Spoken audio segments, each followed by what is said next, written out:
Welcome to Life List, a birding podcast. Hello. Welcome, everyone. This is Life List, a birding podcast with Alvaro Jaramillo, Molly Brown, and me, George Armistead. It is good to be with you today, guys. How are you doing? Hey. Hello. Good to be back with the gang. Yes. Yeah. The gang's all We're- back. Same time zone. We I've always been talk just about sitting time at zones. home. We do. And we've had a lot of episodes where George, Summer of George has been extended. So Yeah, it really has. Yep. Summer of George has come to an abrupt close here, really, with the changing of the season as winter nears. Yeah. It's winter here, practically. I mean, as far as I'm concerned. In eastern Ontario, it's all happening. Evening grosbeaks flying over. Oh, that type of thing. I've been listening. Lots of waterfowl. Yeah, it's a big finch here.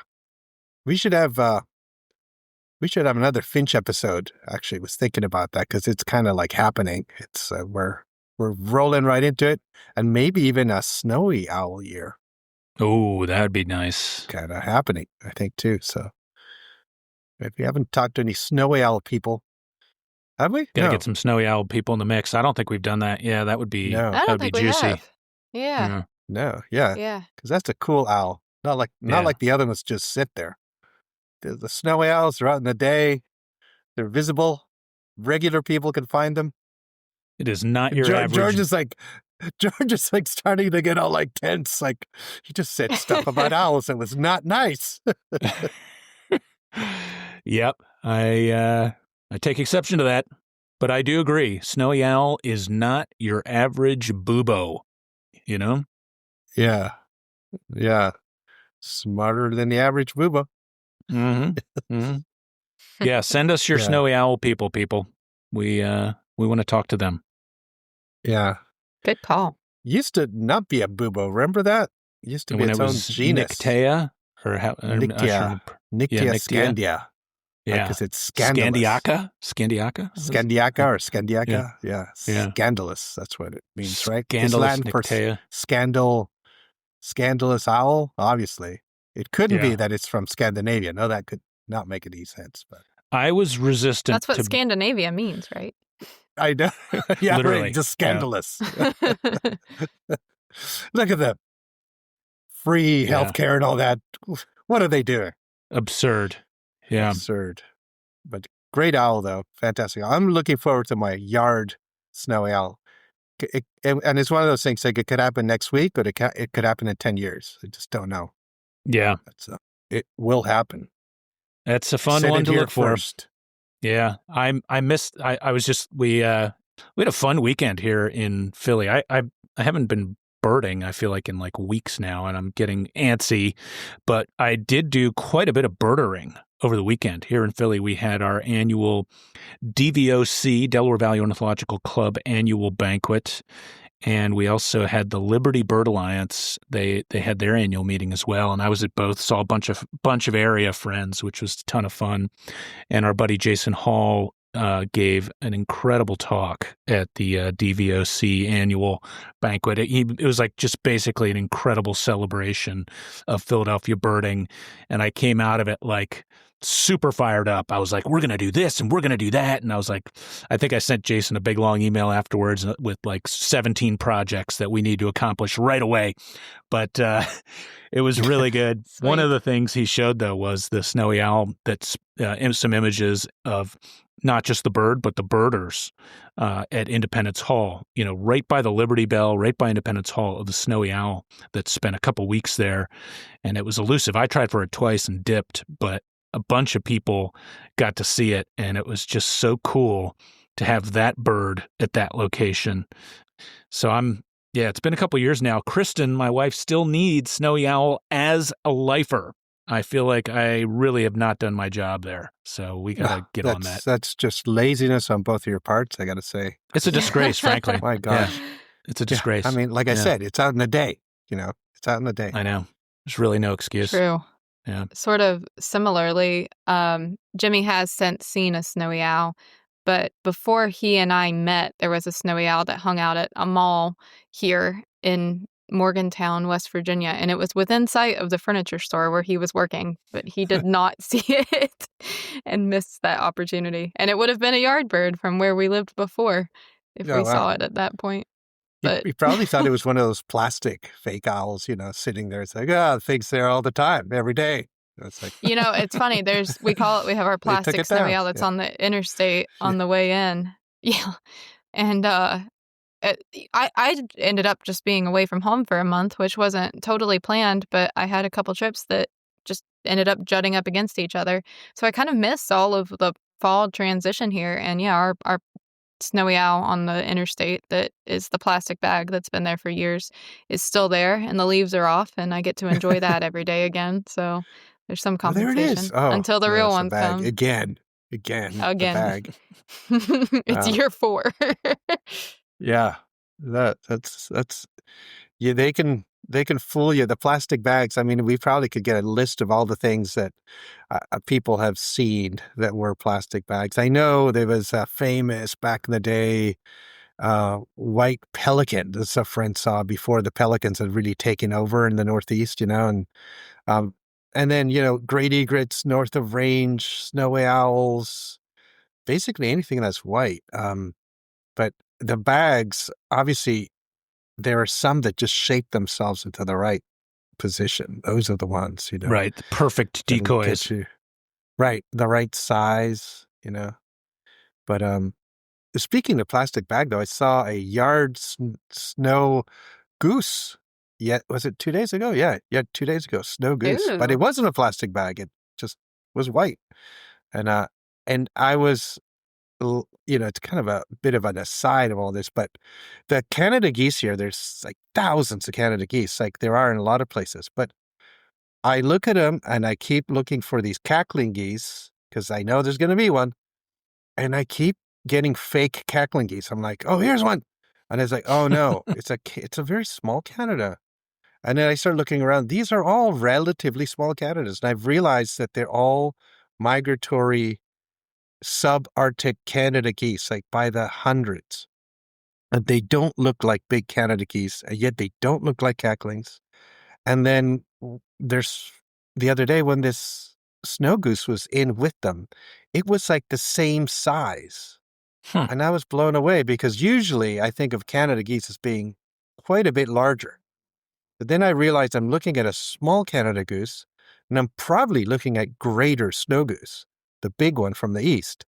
So it's like, it was all so disconcerting that I enjoyed it immensely because it's kind of the joy of being in a new place. I'm like, feel like, look at this, everybody. It's like, it's all different, yet it's been exciting to just see common things and kind of try to resort them in my brain, realizing I've been out of the loop on a lot of things because I've been in the West and just don't understand how some of these things work in the East. But small Canada geese, didn't know they existed out here, but there are a lot of them, actually. Anyway, plastic bags. Trash birds. Yeah, trash. Yeah. I think I already talked about it on here because it's been more than a month, but we started getting bigger numbers of Canada geese and start seeing that size difference here as well, which is pretty fun. And finches are working their way here. It sounds like we're still a ways behind you, but I haven't seen them. Evening grosbeaks are already being reported around the state, which is pretty exciting. There are red-breasted nuthatches in the backyard every day now, and good stuff happening. And here there's pine grosbeaks already flying by. I haven't. Wow. They're fewer than the evening, so I haven't seen one yet. But I mean, this morning, 2 different places I saw evening grosbeaks, and yesterday evening grosbeak went by, and I realized, it could be like a daily thing. But none have stopped at the feeder yet, so they've just been flyovers. But when they do. Yeah. What a magical Christmas you're about to have with all your finches. Right. Yeah, finches. I got to say that pine grosbeak is a particularly magical one. It's not one you see a lot of anywhere, I don't think. I mean, really, I don't think. I don't know. Maybe where Peter Burke is living, he's going to see a whole bunch of them because he's up right in the just south of the boreal forest in the real forested region. But it's not every year, right, that they come down even to southern Canada. It's like it's got to be a special year. So it's happening though this year. That would be fun if some made it further south into the States. That just doesn't happen. There's like, I forget how long it's been since there's been good solid reports, like south, even in Pennsylvania, but like much less Maryland or elsewhere. There's been nothing really for a long time, which it feels like it used to happen more like kind of between the 50s and the 80s, you'd read about it. But just doesn't seem to happen with pine grosbeaks as much. And are they more likely where you are, Molly, because you're sort of in a more mountainous region, or is it unlikely As far everywhere as that? I know, yeah, it's in the same boat where I see old records and hear folks talk about getting them decades ago.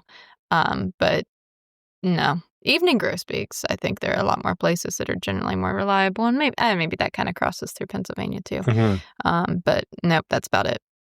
And Yeah, there's been some evening grosbeaks that have been around here in Philly this year, much more. Like if we hadn't had that big year a couple of years ago, I guess there's been 2 pretty good years, but what was it? The COVID year was bonkers for them. And then I think a couple of years before that, there was a pretty good year. But prior to those, been like nothing for like 2 decades. Yeah, I think one of the things is we always talk about the food, right, of these fishes, and they're avoiding or they're leaving places with no food. But some of the food excess also ends up being due to snow, right?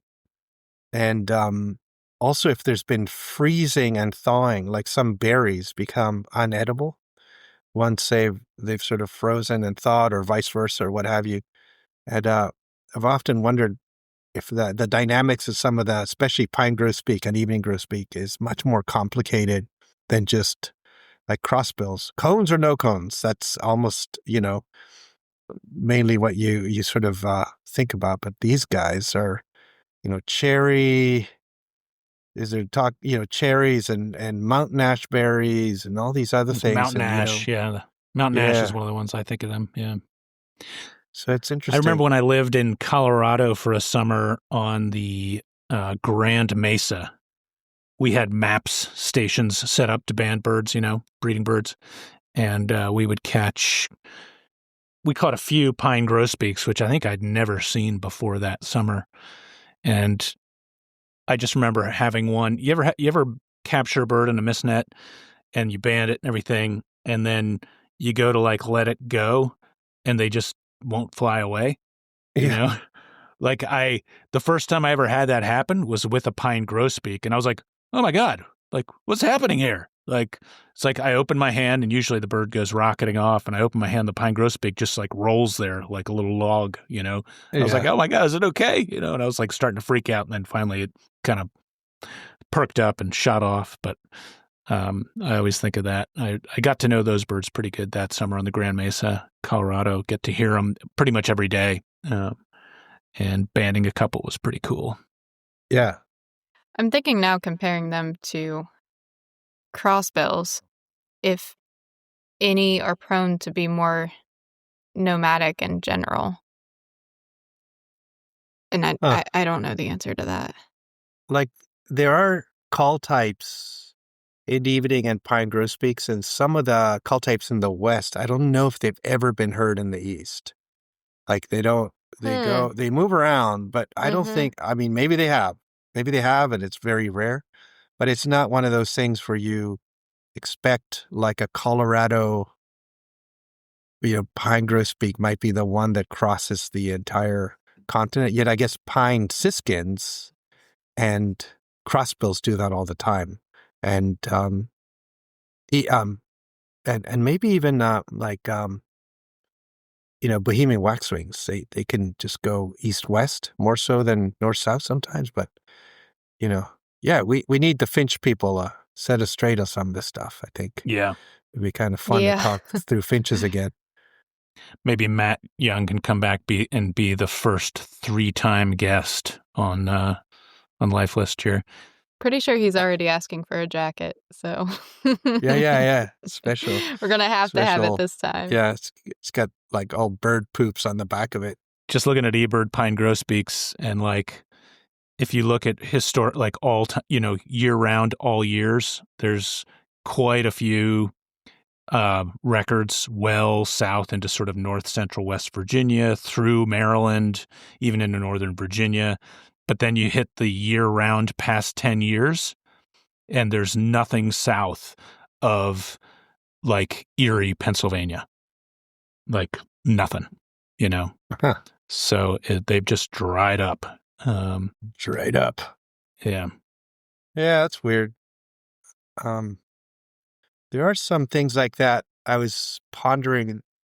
Cattle egrets, right? Like cattle egrets, they made their big sort of smash into North America. Well, South America first, right? Then North America. And then I gather that when they first arrived in the North American, sort of the North American continent, they were super abundant for a while. Yes. Like Around here, in that the was very much the 50s and case. 60s. And then even into the into 70s. I was going to say, even into the 80s. Like there's 80s. this, yeah, around here. Pea Patch Island, Delaware, there were huge numbers of them nesting there when I was a kid. And everyone was talking about how they came out of nowhere almost. They were nowhere Right. and then they were everywhere. And now they've really died back to kind of a dull roar, Yeah, and that's exactly what's happened even in California. I just noticed it was like some cattle egrets near where I used to live, and everybody's going, "Oh, there have been hardly any in last 10 years, but they used to be relatively frequent." And it's like everywhere in North America, cattle egrets actually on the decline. And you think, well, that's interesting. I mean, is that the normal? And maybe it's a normal invasion thing, like we've talked about with collar doves. Like they get super common and then they die down, or sometimes even disappear altogether.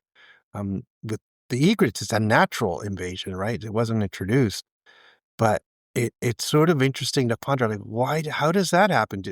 Is it almost like, hey, everybody, like come on down. There's jobs everywhere in this country, and it's like, and then all the food runs out or whatever, and disease hits, and and whatever, and you're like, this place sucks now. Yeah, this sucks. Let's go back. Let's go back. It's exactly how does it all work, and why is it so regular, that pattern, like in different species? Not quite the same thing, but shiny cowbird kind of reminds me of that a bit. Like they were to the point that they were annual on the Outer Banks of North Carolina, and with records all the way up to Maine. Those things have really died out and disappeared for the most part. Yeah. No, it's an interesting deal. But then, okay, so those are cyclic things that happen when a species is new. But why would you have these decreases in a forest bird like the pine grosbeak? Is it that the boreal forest where we're not is just in trouble, or is it some other aspect of it, or I don't know? But the patterns you're noting are real. And people have noted these for a while. Yeah. Go figure. I wanted to ask you guys, I got a note from our friends at the Cornell Lab of Ornithology and eBird that they had not just any eBird taxonomy report, but my personal George Armistead personalized eBird taxonomy report. And I was pretty flattered by that until I realized that everybody who has an eBird account got one. And so I was I'm curious. Going to say, Molly, he says these Cornell people are our friends, But do friends take away your lifers? Do friends do that? Friends don't do that. Cornell, you better be listening. They giveth We don't and they appreciate. taketh away. Clearly. We don't appreciate it. Yeah. They better bring some of these back in the next 2 or 3 years. I was Bring gonna say, birds back, Just Cornell. enough to keep us coming back. Yeah. Bring Yeah. birds back, Cornell. Come on. Yeah. Yeah, I feel like it's like these gambling places, where they let you win a little bit, get you hooked, and they Mhm. take it all. Before take you all know your it. money. Yep. Slippery So, slope. yes. So I'm hooked on the eBird and all this, and I'm invested, and now they're taking away my birds. Yeah. I'm watching you, Yeah, Cornell. clearly they're getting their own kicks from this. Yep.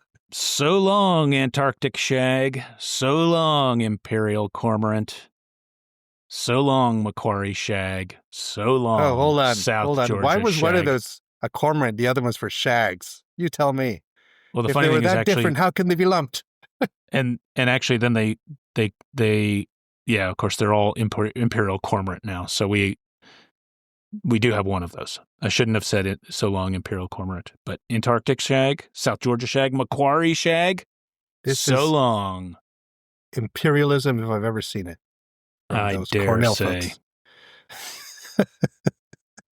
Marshall, we're looking at you. Marshall. Yeah. What were you thinking? No, but seriously, do you download it too, Molly? Your personal I did, taxonomy? yeah. Yeah. Yeah, it's So pretty I think cool. we all got our personal taxonomies, and like, what you think? Well, I am a net change of +6 splits and lumps. +6 from splits. Yeah, so I'm up 6 from where I was. Trying to see if there's anything I'm really salty about. If there's anything I'm upset about. Oh my gosh. I'm very sensitive. I think is well established. Oh, I heard that you were. What was the one that you reacted to? Oh, yeah. Anyway, I think I was thinking about before is when you saw your net number and you were like, "What the heck?" Yeah. Well, the one I really like, Al, is one that you and I have talked about before, is the striated heron situation. I'm trying to wrap my head around what little heron is here exactly. It's the old world strided. Is it just versus like new yeah? world Okay, strided? okay, Yeah. that's what I was starting to put together because I was going to say yeah. Mm-hmm. Oh, Yeah. that the was thing you screamed out. Yeah, go ahead, Molly. I like that too, particularly because whenever I'd see a striated heron in the old world, I would always hesitate to call it because I'd have to stop and think if I was calling a bird on the right continent. So this one, if we're going by feels, this one feels right. Mm-hmm. Feels right. Yeah, I think the one that, like George, when he just popped this open minutes before we got on here, it's like, he said, "Blue-billed white tern. What the heck is that?" Yeah. Yeah, I'm like, and Yeah, that's like crazy. a hyphenated white tern and blue-billed, like Right. and yeah, that just was that name leapt off the page to me. Blue-billed white tern, and in white tern being hyphenated, especially. Yeah. Right.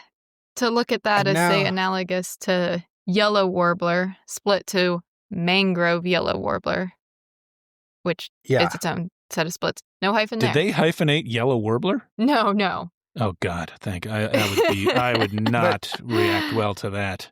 I do think this is But where they white need tern? some name issues, right? Like, just leave one as yellow warbler, call the other one mangrove warbler. You don't Exactly. need the mangrove yellow warbler. 100% agree. Yes. Boom. Yep. I know, because now it's northern yellow warbler, and That's dumb. it's getting into the same old thing. It's Yep. just Also crappy boring. names. Northern yellow warbler. That is Yeah. not an Yellow exciting warbler. name Yeah. at all. Yeah, there is nothing Yep. colorful or interesting about that name.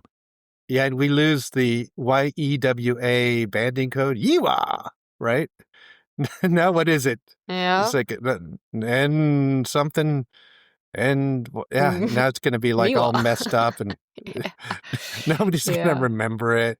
And everybody's going to use it wrong. And then we're going to all argue about stop using 4-letter codes online because Yeah. nobody knows them. And it's like, exactly. Mangrove warbler is a great name, right? Mangrove warbler. Great Mangrove name, warbler. Yep. evocative, easy to remember, distinctive.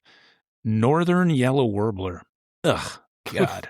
Really just not good. Yeah. Yeah. Yellow warbler being a strong contender for a spark bird or a bird that a lot of folks like too.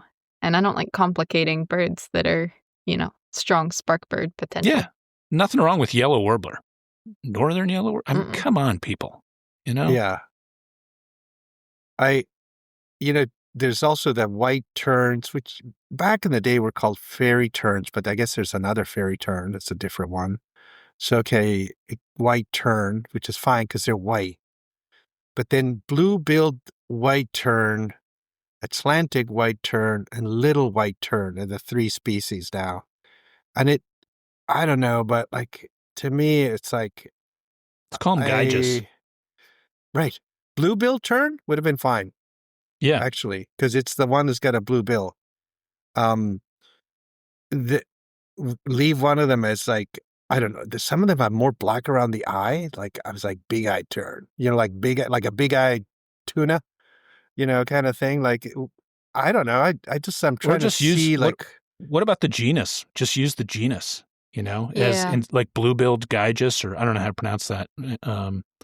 It's Gygis, is. Yeah, but you're still it's more like distinctive. Blue-bill. I mean, it's a more marketable name, I think. If you called it blue-billed Gyges or whatever, however you pronounce it, people would be like, I want to see that. Yeah. I don't know. What do you think about the trend of using genus or part of the Latin name and the common name as well? I think it depends on the aesthetics to some degree, but my first thing that frustrated me was that I have another bird that I can't pronounce on my list now because the bush tanagers, gray-hooded bush tanager is now I don't know how to say. Yeah, that's a silent C, right? Right. I think it'd be Nemoscopus. So now it's a pink-billed Nemoscopus. Right. Oh wow. It is a little too much. Like I gotta say, that is a bit much. Yeah. we're That's North over Americans. The top. Yeah. We didn't have training and good schooling like the Northern Europeans did, so we can't do this kind of thing. Like we're not set up for it. Major words with all sorts of silence and yeah. Well, I mean, I gotta say, next time you're spelling something, Molly, and it begins with a C, you can be like, like C as in Snomcopus. And I will do that. Mm-hmm. M is in mnemonic, P is in ptarmigan. Yeah. P is in pneumonia. Yeah, that's a cool bird, that gray-headed bush tanager. They are. I like the bush tanager name. I thought that was cool for it. But bush tanager is sort of a tricky one because there's like that spans certainly multiple. I don't know what family this is in now. This gray-hooded bush tanager. Is that a finch? Is it in the finch family now, or because no, it wouldn't be a finch. Like, because aren't the other bush tanagers now? They're numeral sparrows. They're sparrows. Yeah, that's finches, right. They're sparrows. Yeah. These are real tanagers. The Nemoscopus is a tanager. It's in Thrapidae. Okay, so that's where they're trying to like fix it. But then we already have tanagers that are not tanagers and finches that are not finches. Like I think we've kind of like that's a perfect like summer tanager, scarlet tanager. That's a perfect one to use the genus Paranga. Like, to me that would make a lot of sense. It's distinctive. I think it's an attractive name. It's easy to pronounce, easy to spell, and also to me, it's got a little charisma. It's got a little pizzazz. I think charisma. They might be more interested to see it. Tanagers, like everybody knows what a tanager is, and obviously it's an appealing name too. But I think if they were called Parangas, I don't know, that's sexier to me. Well, everyone knows what a tanager is. It's in a summer tanager, right? Yeah, except those are If cardinals everyone now. is right. If Yeah, everyone yeah. is a North American birder. Right. So summer paranga, scarlet Summer paranga, paranga. flame-colored paranga, White wing paranga. Yeah. Yeah, it sounds like a drink. it sounds. I don't know. A cocktail. Ooh. Yeah. Cocktail, yeah. A cocktail. Cocktail tyrant. Well, that's different. But getting back to the warbler, the mangrove warbler, isn't it ironic that the mangrove warbler looks like all sorts of weird, red-headed things, all over down in the south and really distinctive, or they have orangey caps and then the one that actually is in the US in southern Florida looks essentially like the yellow warbler. Like it really almost doesn't look that different. And I'm like, what a ripoff. We got the lamest of the no offense, Floridians. Potential mangroves. Yeah, the mangrove, almost like it's the one that didn't want to be a mangrove. Obviously, you can look at the non-male plumages, have a lot more gray on them and short wings, and there's ways to identify them. But I am not thoroughly impressed with mangrove warblers you see in Cuba or Florida. They're sort of like, eh. Then you go further south and they get super special looking, like really fantastic. It's like, so I'm just feeling ripped off. Some of those ones you see in Texas are pretty cool. Yeah, I mean, I guess people do see them in Texas, but yeah, they're out there. They're like on those they islands. are. It was suddenly a thing. I was just at the Rio Grande Birding Festival, and there was a lot of chasing mangrove warblers, which I didn't get to do. I'm just looking at my okay, I guess not subspecies, but groups of mangrove yellow warbler that are now, if you click on this. Right. In the update, you can see them. So we've got Mexican group, Panamanian, and Lesser Antillean for what I have recorded. But yeah, it's spanning a lot. I'm a little confused. And the Lesser Antillean's a little weird because one of them doesn't have a red head and the other ones do. So it's like, or it's the opposite. One of them has a red head in Martinique, I think, and the other ones don't. And so you'd think you'd give it its own group, but now I'm scrolling through here to see what other Caribbean splits happen. Red-legged thrush split. I think that's the only one that I have, but now I've got to look at the whole update to see. Yeah, I've got to look at those too to see where I've seen what. Apparently, I've seen them both, but I don't remember where the dividing line is. These personalized reports are really nice because you can click and see, where your new splits are and what isn't split. It's just that I thought I was special. I thought I was, I thought it was really just deeply personal to me, and that's going to take time for me to get over that. You are special, George. You probably got the one with the big font, You're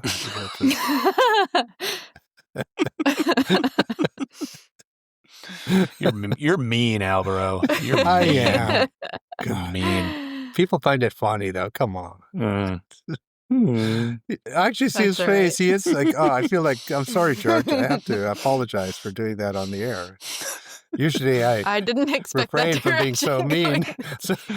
Yeah, that's what everyone says. I do my sad face for my nieces and nephews because they think it's hilarious. But the problem is that I actually get sad when I do it. So I have to be careful to not do it for so long. It's like I'm pretty. It's like if you smile, do you make yourself happy? I do. Yeah. Yeah. Well, he's like it's like a little machine. You just I'm not. Yeah, it's like you're faking it till you make it. Or you're making it, so you're not faking interesting. it. Interesting. Yeah. Oh, I guess. I'll tell you what. Yeah. I don't know if I've been on any of these splits and lumps recordings before. At least it's been a while since I've been on the taxonomy ones. I feel like y'all have done them while I've been out of town. I forgot that this is just a time to come together and complain about bird names. Oh yes, that's the best it's part. It's more fun than thing. I thought. Yeah, it is because you get to complain about just random things that you don't have any power over and just sort of shake your fist and scream at the clouds kind of thing. To our friends at Cornell who send us personalized reports. I know. Yeah. So we definitely listen. Yeah, and we do. The monk parakeet one is kind of cool. Monk parakeet. Monk parakeet and cliff parakeet. That's cool. Yeah. I like that. That's yeah. Their cliff is in Bolivia, and I've seen that. Yeah. And it's a different little critter. It doesn't make the big monk parakeet nests. It nests in cliffs and It's totally literally different. a different animal. Yeah. Sounds different, looks different. I've seen it in the Miske Valley. Miske. I gotta say, like we were thinking about, we were gonna get a lot of similar things in our personalized ones and some different things. But I guess for ABA birders, right? It's the Wimbrel. It's been separated out. The striated Yeah. heron, Yeah. green. No, I guess no. Green heron was already separate, so that doesn't count actually. Warbling vireos. That's Yeah, eastern, western warbling that's vireo, probably the biggest one Mhm. for ABA the biggest birders. one. Yeah. And then the yellow warbler, Um, yellow and mangrove. Those are the yeah. big three, right, for ABA Yeah.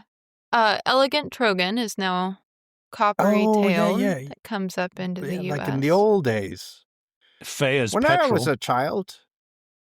Oh yeah, see, I don't have that one. I've never seen a Phaeus petrel, so it doesn't come up on mine. Well, Ah. the appears the only one they're giving me credit for is Desertas. I'd have to There see was it. I'm some pretty sure. critique over that, right? Yeah. Because I think all U.S. records, the regular ones, they have uniformly said they're Desertus petrels, not Yeah. Phaeus. Hmm. So what do you think there, George? Molly? This is not my sphere. This is Atlantic stuff. I'd like to. I bet if you talk to Brian Pattison and Kate Sutherland, they might. I bet you they would tell you they've got photos of birds they think are other ones too. Right. I'm sure that that's the case, but the standard one, Right. that's what they're sort of, what do you default to? Is what's going on Yeah. here. Desertus. I mean, I like the split. I like the split, and I also like the name Desertus being the island where Desertus petrel breeds. I'm thinking as far as this, it is interesting that you just put it in as a default with that because, well, for like, I don't know, for the Wimbrels and warbling vireos now, if I click on it, I have some thrashes or some slashes as well, right? But if you just put all these in as slashes, does that just open up a whole can of worms? Yeah, I think people would lose a lifer, right? The thought is well, that's true too. So the thought Yeah, is you just pick one that you think is most likely. yeah, I think they have And good. I would assume they have good data to suggest they're mostly like 90% plus Desertus, right? yeah, I assume. Yeah, I think that's about right. so it's just an innocent until proven guilty situation.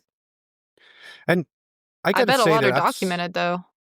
yeah. Yeah, a lot of those birds are photographed, a high percentage. I am surprised that the Wimbrels actually got separated, believe it or not. Partly because, and we've talked about this before, they just sound so much alike when they're in the non-breeding period. Like they just all sound alike. And I guess the question is, what do they sound like when they're breeding?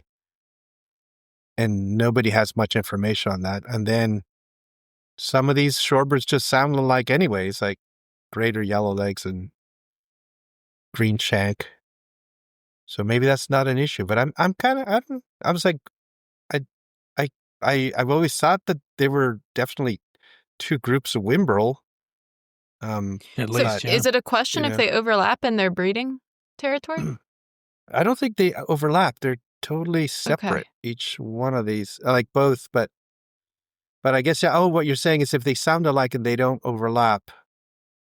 Yeah. Yeah, That's what I was yeah. wondering. I mean, it's interesting. The other thing that I thought is wild is okay. So willow ptarmigan and Red the grouse. red grouse, right, from the UK. But if you look at rock ptarmigan plumages, even within Alaska, there are some massive differences in these plumages. And I'm like, okay, what are we looking at here? It's like, is it obviously they all go white in the winter and the red grouse does not. That's interesting. But there's some other ptarmigan work to be done, I think. With it's like it makes you think. And then with our southern hemisphere Antarctic stuff, right? The southern rockhopper penguin is now eastern and western rockhopper penguins. So there are now 3 different rockhopper penguins. Yeah. I kind of like that. Yeah. But you like it? But Like one it. of them is going to, what's the one that's so hard? It's going to be Mosley's?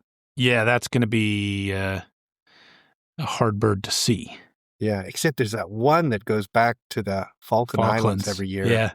Is it still there? What's the visual difference on it? It's got crazy crest. Really crazy crest. It's got the shaggiest, longest crest of all the rockhoppers. It's the one on Happy Feet, from what I've been told. I do like Mosley's because Mosley sounds like some like kind of hippie stoner dude with like real scraggly hair to me at like a Dead concert, you know? And so I like that. That's the name of that one. I realize I might be in my own camp there. Or like a Three Stooges character. Mosley. There goes Mosley again. Yeah. And then the shags, and it's like, I don't know how many, was it one? I'm counting here. 1, 2, 3, 4 species that are lumped into one now, imperial cormorant, which to me, they should have just called it imperial shag. But yeah, I agree with you on that point, Alvaro. Yeah. And it's shags are more fun than cormorant, you know. Well, I've been told. And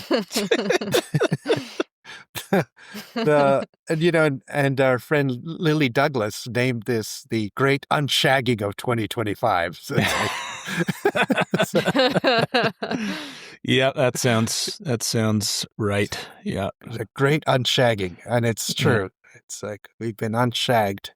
Yeah, and I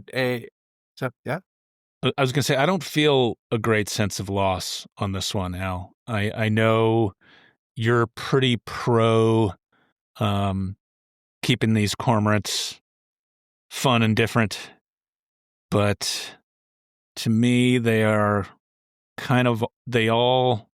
really have a very similar feel. And I agree that Imperial Shag would have been a better name than Imperial Cormorant. But I'm kind of fine having them as one. I lost 3 birds, mind you, in this split. Yeah. But I don't really care. And yeah, I'm kind of pro lump on this one. Now, if somebody said to you, well, almost all of the skuas are kind of on a different island. They're all pretty damn similar. You just have like one skua. It's a little more complicated than that, but like, would you be like, oh yeah, I'm fine with that. They're all kind of similar. I feel like that's what they have done with them. It's like there's brown skua and South Polar, No, and but I'm talking those great skua, brown, South Polar, Chilean. Lump them all as skua because they're all pretty I don't similar. like that. I nope.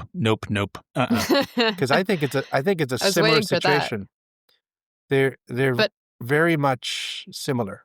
Not the same. There's some details, but yeah. Except as a one-word name, that's a pretty sweet one-word name. That's true. Skua. Or shag. The skua. Yeah, one shag. The shag. A little shaggy thing happened on the trip I was just in Antarctica, where we went to South Georgia, and there's the South Georgia shag. You first place you go to actually in South Georgia is Shag Rocks. Shag Rocks. Yeah. And then Shag Rocks, and then you go to South Georgia to see the South Georgia shag. Then you go down south and you get to the Antarctic shag. But in between are the South Orkney Islands. And I looked at these things, and I wasn't looking at the book or anything. And I'm like, well, these are Antarctic shags. That's what they look like. And I stick them down as Antarctic shags. And the eBird reviewer said, hey, hold on a second. Those are South Georgia shags. And I'm like, really? And I looked at all these photographs, and they look like Antarctic shags. They don't look like South Georgia shags. So I said, I think we got some deal here that's a little weird. But the genetic paper on them shows that those birds clump more closely to South Georgia shags, yet they look like Antarctic shags. And I'm like, oh, that's problematic. And that does suggest there's more, or we name a new, or, well, not necessarily. But it could be a different form that's there, right? It doesn't have to be. Yeah, but it's like, so they might be even more complicated with things that are really, really, really like just recently separated, genetically. So, Right. but I could tell the difference. I mean, I really could. And I thought, and looking at the photos, it's like, yeah, there's different. But the genes say something else. So what am I to do? Tricky. Yeah. So we're discussing it with the Cornell reviewers there, what to do. And there might be a solution where, sort of don't give them their own little name, like Imperial Cormorant South Orkneys, might be the thing to do eventually. Hmm. So is that what justifies calling it a group rather than a subspecies? Is that until determined as a Well, subspecies? it can be or it might not be, right? Yeah. It's supposed to be something that is identifiable in the field, I think, Okay. for eBird. So like some subspecies you would not be able to tell, but there are two subspecies within slate-colored junco, right? But you can clump those as a group, slate-colored junco, even though it includes two subspecies. The same Alrighty. thing with Oregon junco, has multiple subspecies, but you're actually identifying it as a group. And sometimes it's one-to-one. And in this case, it would be like a group that doesn't have a subspecies because it's not named, Mm-hmm. but it's an Yeah. identifiable local form. So I don't know. But I see the yeah, utility there. it's cool to sort of, you run through all this stuff and you're like, oh yeah, there's stuff to look at, and I got to say, There's I don't look at my number, my gain or loss. I look at the little things and go, oh, what is this? Like I like Yeah, the me juicy too. bits of taxonomy. Yeah. I mean, I assumed going, the way things are going that there would be a net change, but it would not have mattered to me if it was, which way it went. There are two things that I do think are fun about this, that we haven't chatted about. One, you mentioned red grouse. I do like the idea of a kind of British Isles endemic, another British Isles endemic with red grouse, and that it does look so distinctive. So, like, I would like to go see that thing. That makes me want to go see it more a little bit, realizing that it's endemic to the British Isles and that it has this distinctive plumage. The other is that, a lot of we talked about like yellow warbler now being northern yellow warbler. The squirrel cuckoo split. I Oh yeah. like the new hyphenated name of squirrel cuckoo, and they've got common squirrel cuckoo and Mexican squirrel cuckoo now. And, it kind of harkens to like lizard cuckoo is a different thing, right? Those are a different thing. Squirrel cuckoo is a different thing. I like that they maintained that in this case, and that the squirrel cuckoo is still a thing, because man, That's a what great a point. it's such a fun bird. Like it doesn't matter how many of those things you see on a trip, people just love seeing them. They really are fun. They're a surprise. They make all sorts of fun noises. I think it's probably among the very first neotropical bird sounds I ever learned. It was taught to me it goes, it does several sounds, but one of the common ones, it kind of goes up yours. That was how I learned that. Yeah, And it's up yours. And but it's I got a question for you then with that thesis, right? It's like, mm-hmm. and this is what the taxonomy people always run into. It's like, okay, that sounds good, but there's a third one in that genus, right? Uh-huh. There's the black-bellied cuckoo, Yes. right? So it's a squirrel cuckoo. Yes. So do you just keep it as that, or do you change it to black-bellied squirrel cuckoo? Way better name. Black-bellied squirrel cuckoo. Come on. Give it to us. Bring it hither. Okay. We All need right. it. We So need you've you, got, black-bellied squirrel cuckoo. you're Yes. being consistent. I like it. Yeah. Okay. I'm not going to argue with that.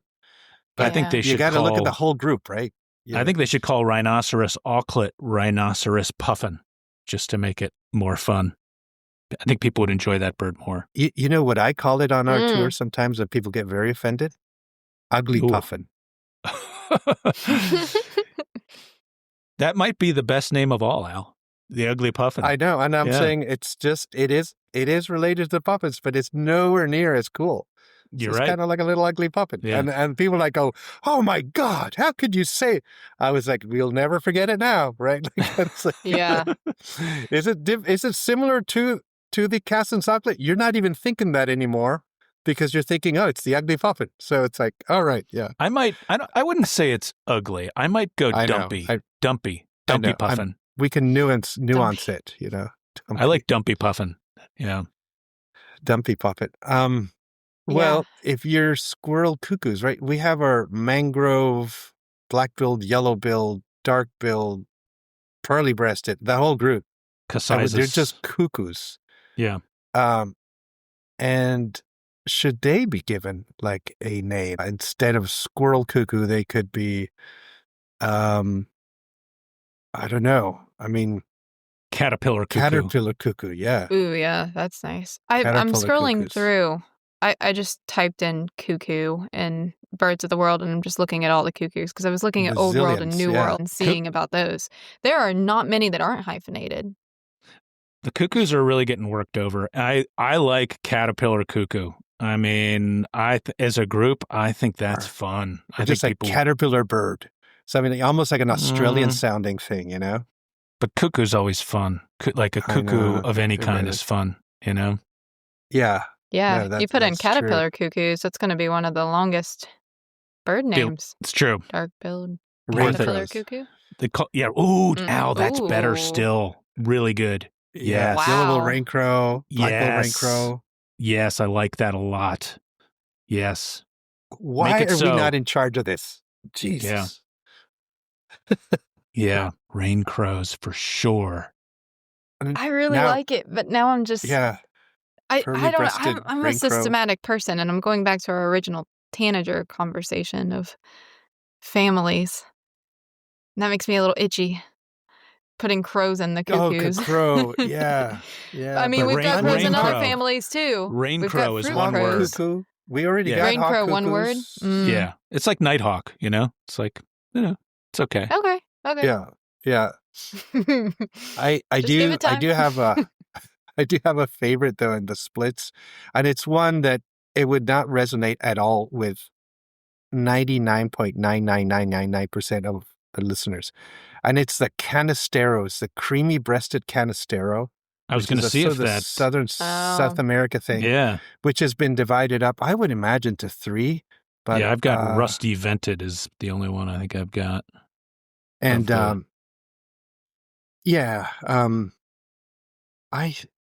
I think I've only seen 2 of these, so that's why I've got it to 2. But I imagine it split into 3 with. Take a look here.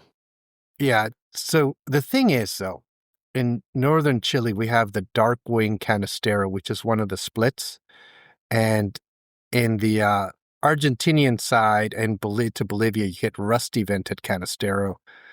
And to me, I've seen those things a lot over the years, and they don't sound alike. They don't look alike. And in our Chile book, which is now super old, we said these things are, we called out dark, the dark wing canistero is different. Although we said we're going to keep the right taxonomy, but just let you know this thing should be split. But it took 20 plus years, and here we are. And I feel like, okay, finally, and kind of like Steve Howell, who would say some of this stuff is so obvious, it gets upset that people haven't done it before. But there is a process. But it truly is, some of these birds have been lumped, are truly obviously different. And fortunately, they're slowly but surely getting separated. Cool. Yeah. Well, on that note, did you all have any other lumps? I did not. No. Lumps. For me, it was just the corms. Oh, right. I got to go on my negative. The great unshagging. Yeah, great unshagging. Yeah. -3 on me for that one. Is that the same for you, George? Yes. Yep. -3. Yep. -3. It's a loss, even if overall it's a gain. Yeah. That's funny. I would have thought there would have been more lumps. There were new slashes, of course, and it's the eastern western warbling vireo. That's going to be used a lot, I would imagine. Yeah. Yeah.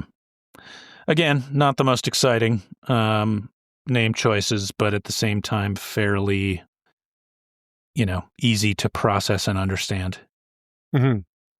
And then northern and mangrove yellow warbler, I think people will use that a lot, but the truth is that they're actually quite different in structure. If you look at any mangrove type warbler, they have really short wings, so they have very little primary sticking out of the beyond the tertials. And I guess people will start looking at that, but it's really consistent compared to a northern yellow, which is a migrant. The other ones aren't. So I guess the Wimbrel thing could come up Yeah. at times, but yeah. Have either of you seen a old world Wimbrel in the ABA area? oh yeah, I've seen Oh yeah. multiples. Yeah. In Alaska? In Alaska, and once Dan Lane and I had one at Brigantine in New Oh, wow. Jersey here. That was pretty fun. Show off. Yeah, it was pretty awesome. It was literally, I mean, Brig is a great place for Wimbrel, and the Jersey Shore in general, especially in spring and May, can be quite spectacular for seeing groups of Wimbrel. And it was just with a group of, we hit it right where it was high tide, and a bunch of Wimbrel were stacked up around the outside of the impoundment, and I guess they were taken off as we got there, and we had one on the go. That was pretty exciting. We had one on right before you joined us, Al, for Alaska, a couple years ago, on the Pribilofs part. We had a variegatus Eurasian Wimbrel there. And I think we've seen them in Hawaii, maybe? That I was just thinking that ABA now includes Hawaii. So I did see a Siberian Wimbrel in Hawaii way back, and it was with a bunch of wintering bristle-tide curlews. Oh, that's cool. And I remember people saying, "Oh, there's a Wimbrel there," and if you look hard through the bristle-tides. And I thought, oh, this is cool. And then I realized it had a white rump, and I'm like, oh my God, it's not even a regular Wimbrel. So, which I think they knew, but they hadn't sort of like mentioned it because it didn't sort of matter. You know what I mean? Right. It's like, right. Now it matters. Now it matters. Yeah. I'd like to see that steppe Wimbrel someday, the Albo axillaris, which is super rare. But I guess maybe not different enough. To me, I would have figured they would have split that thing too at some point. It's pretty isolated from a breeding perspective. It's super endangered. There's less than 50 of them. I think they all... How common or rare shouldn't influence taxonomy. No, absolutely. You're right. But right. I guess it doesn't get much attention for how rare a bird it is, for how rare a taxonomic they winter... I mean, you can find them not too far north of Durban if you go to Namibia, right? Namibia, yeah. Mozambique. No, it's not Namibia, Mozambique, yeah. Yeah. Mozambique, they see them, but there's not a ton of people going there, I don't think. But they've got some very good photos of them from there. But it's I think the molecular work included them, and I think they don't. Yeah, they must just not be worthy of a split. Yeah. Well, despite the fact that everybody, it turns out, got these personal eBird taxonomic reports, I still really enjoyed going through them with you guys just now. And I want to thank you for helping me to get through this. It's been a little bit of a struggle, but overall, I think we've done real good here. Good work all around, I think hopefully Cornell will listen to us and change some of these names. Yes. Bring on blue-billed Gyges and mangrove rain crow. Yeah, mangrove rain crow. There we go. Yeah. And now we're going to have more folks who have listened to this reaching out for a podcast therapy session for their own eBird lumps and splits. I hope so. I hope Yeah. this is a precedent for those people in need. Yeah. Uh-huh. And if some of you are shaking your fists right now at us, I think we've done our job. Yep. Who would do that to us? Yeah. I wonder. Nothing makes birders more angry than talking about taxonomy It's true. and names. True that. Well, we just talked about all of it. Yeah, we did. Hashed it out. Well done. Good work, team. Yeah, well, we should scoot. The time is nigh. Thanks, everybody, for listening. We will be back again soon with another episode of Lifeless to Birding Podcast. Take care, everybody. See you guys. Bye.